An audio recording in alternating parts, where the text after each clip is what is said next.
কোনোভাবেও এই সরকার বেশি প্রলম্বিত হলে, বেশি দিন থাকলে, তাহলে বাংলাদেশের ইকোনমিক অবস্থা একদমই ভালো থাকবে না। যে আগামীতে যেহেতু আওয়ামী লীগ কোনোভাবেও নির্বাচনে আসতে পারছে না, এবং আওয়ামী লীগের আশা নৈতিকভাবে আমি মনে করি ঠিক অন্তপক্ষে এই নেতৃত্বের অধীনে, আমি মনে করি বিএনপি বা বিএনপির সুপ্রিমো তাদেরকে আমরা কারেক্ট করব, আমরা প্রমোট করব, তাদেরকেই সাপোর্ট করতে হবে। আমি মনে করি just to have a stable government and progressive Bangladesh. প্রথম থেকে আমি বলি যে ডেমোক্রেসি আমাদের চিন্তা চেতনায় থাকতে হবে। চিন্তা চেতনায় থাকলেই ডেমোক্রেসি কাজে দেবে। 91 সাল থেকে ডেমোক্রেটিক প্র্যাকটিস আমরা স্টার্ট করতে পেরেছিলাম, বাট আনফর্চুনেটলি লাস্ট 17 ইয়ার্স যে স্বৈরাচারী সরকার ছিল, যে ফ্যাসিস্ট সরকার ছিল, সেটা আমাদের স্বাধীনভাবে চিন্তা চেতনার জায়গাটাকে সাংঘাতিকভাবে ব্যাহত করে। এটা প্র্যাকটিক্যাল, এটা আমরা সবাই জানি যে গত সরকার আস্তে আস্তে কিভাবে গণতন্ত্রের গলাটা চেপে ধরে, এবং ভোট শুধু না, কথা বলা থেকে আরম্ভ করে যে কোনো ডেমোক্রেটিক প্র্যাকটিসটাকেই এই সরকার গত 17 বছর নষ্ট করে দেয় যেই সরকার ছিল। তো সুতরাং ডেমোক্রেসিকে আবার ফিরিয়ে আনতে হলে আমাদের সেই প্রথম থেকে আসতে হবে, আদারওয়াইজ ডেমোক্রেসি আসা সম্ভব না। এবং আরেকটাও প্র্যাকটিক্যাল কথা, সেটাও রাখতে হবে যে ডেমোক্রেসি কিন্তু ইজ আ স্ক্যাম।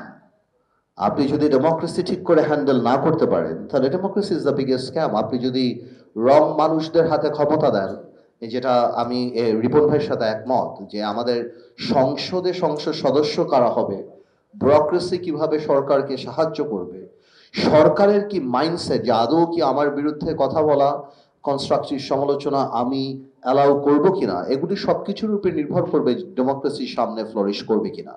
ডেমোক্রেসি এমন একটা টপিকে নিয়ে আমরা অনেকক্ষণ কথা বলতে পারি।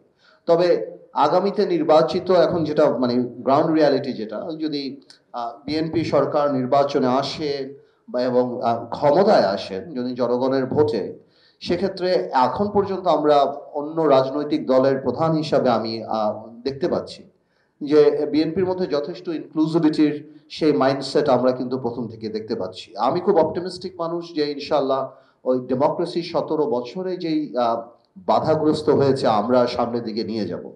অন্তর্বর্তী সরকারের মেয়াদ বাংলাদেশের পরিপ্রেক্ষিতে যেটা হোক, আমি মনে করি অনেক বেশি সময় দিয়ে দেওয়া হয়েছে এই সরকারকে। বাংলাদেশের পার্সপেক্টিভ আর অন্য দেশের পার্সপেক্টিভ এক না। এই সরকারটা বেশি হওয়াতে প্রথম 2 মাস 2.5 মাস ইউনূস সরকারের যে অবস্থান ছিল, আজকে যে কেউ বলতে পারবে ইউনূস সরকারের অবস্থান তা না। এতে আমি বিভিন্ন অন্যান্য মহল বা অন্যান্য ব্যবসায়িক মহল থেকে আরম্ভ করে যারা সুশীল সমাজ ছিলেন, তাদের মধ্যে প্রথমে একটা মানসিকতা দেখতে পেয়েছিলাম যে এই সরকারকে আরো বেশি বেশি দরকার, because political government has fail to live up to the expectation. এখন মানে আনফর্চুনেটলি ওনারা সেই সময় বুঝতে পারেননি। আপনি প্রথমেই যেই ফেসটা এই সরকারে দেখতে পেয়েছিলেন, যেহেতু ডেমোক্রেসি নেই, যেহেতু অ্যাকাউন্টেবিলিটি নেই, যেহেতু এই সরকার জনগণের সরকার না, জনগণের আমাদের মতো সব রাজনৈতিক দলের সাপোর্ট করা সরকার, এখন কিন্তু ব্যবসায়ী থেকে আরম্ভ করে অনেকেই এই জিনিসটা রিয়েলাইজ করা আরম্ভ করেছে যে এটা যদি দেখুন, আমাদের ইকোনমিটা কিন্তু ওরকম স্টেবল কোনো সময় ছিল না। সো অন্যান্য দেশে রিসার্চ করে অন্তর্বর্তীকালীন সরকারের যেই অবস্থান থাকবে, আমাদের যে এখানে থাকবে সেই কথাটা নট নেসেসারিলি রাইট। তো আজকে অন্ততপক্ষে বাংলাদেশের অন্যান্য সেক্টর, ব্যবসায়ী থেকে আরম্ভ করে সবাই এটা রিয়েলাইজ করছে যে কোনোভাবেও এই সরকার বেশি প্রলম্বিত হলে, বেশি দিন থাকলে, তাহলে বাংলাদেশের ইকোনমিক অবস্থা একদমই ভালো থাকবে না। তো আমি মনে করি যে এই সরকার, অন্তর্বর্তীকালীন সরকারের যে মেয়াদটা, এটা এক একটা দেশের পার্সপেক্টিভের উপর এক একটা দেশে নির্ভর করে। বাংলাদেশের পার্সপেক্টিভে আমি মনে করি আরো অনেক আগেই জনগণের সরকার করে ফেলা উচিত ছিল বা সেই পথে যাওয়া উচিত ছিল। আরেকটা ইস্যু যেটা আসে, সংখ্যানুপাতিক নির্বাচন, এই ব্যাপারে আসলে কথা বলার বা কোনো রিসার্চের প্রশ্নই উঠে না অন্ততপক্ষে অন্তর্বর্তীকালীন সরকারের। এই কারণে উঠে না কারণ এটার আন্ডারলাইং একটা ইল মোটিভ আছে, এবং সেই মোটিভটা হলো এই সরকারের মেয়াদকে বাড়ানো। যখন এই সরকারকে মেয়াদকে বাড়ানোর জন্য শুধু এই সংখ্যানুপাতিক নির্বাচনের কথা বললেই হবে না, এর আগে আমরা স্থানীয় সরকার নির্বাচন চেয়েছি, আরো অনেক কিছু চেয়েছি, বাট আমরা ভালো করেই জানি যে এই সব কিছু, বিকজ সংখ্যানুপাতিক নির্বাচন ভালো কি খারাপ সেটা পরের কথা, but it needs a lot of research. বাংলাদেশের মানুষ আপনারা দেখেছি ইভিএম এ কিভাবে ফেল করেছে, সেখানে সংখ্যানুপাতিক নির্বাচনে বাংলাদেশ আপনার আরপিও এবং অন্যান্য রিলেটেড যে আইনগুলি সেগুলিকে চেঞ্জ করে সংখ্যানুপাতিক নির্বাচনে আসা, we are just not ready for it, আমাদের মাথায় রাখতে হবে। আলটিমেটলি তো liberty is the main thing. Liberty, আমরা স্বাধীনতা চাই এবং এই স্বাধীনতার জন্যই আমরা এই সরকারকে চাই বা যাই। বাট এখন বাংলাদেশের যে অবস্থা, it's like liberty of a prisoner.